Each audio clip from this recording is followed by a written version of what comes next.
Идея воссоздания ногайского аутентичного костюма 17-18 века нам пришла года 2 назад. Тогда мы посоветовались с доктором искусствоведения Фатимой Юрьевной Коноковой, как это будет лучше сделать. Предоставили ей рисунки, гравюры, реконструкции художников, которые занимаются реконструкцией военной формы различных народов, воинов 17-16 веков, например, Горелик, ну и другие художники. Потому что в ногайской среде наступил такой кризис в области культуры, то есть народ буквально не знает, как ходили ихние предки. Сейчас насаждаются нам какие-то казахские костюмы, с других народов костюмы. Мы думаем, что это наш национальный костюм. Хотя это неправда, поэтому задача просвещать народ, что вот у нас вот такая одежда была, а не какая-нибудь там выдумка из кино или из других народов.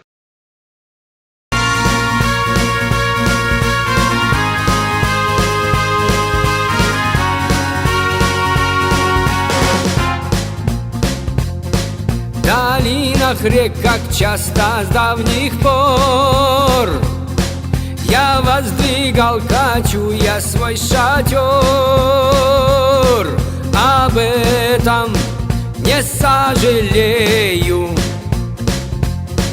То не луна сияет надо мной, на голову надел я шлем стальной. Об этом не сожалею.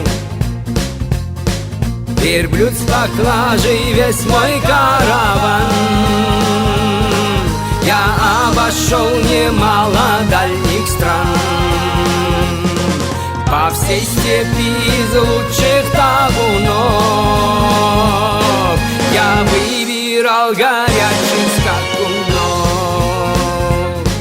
натягивал тугую тетиву, и падал враг убитый на траву.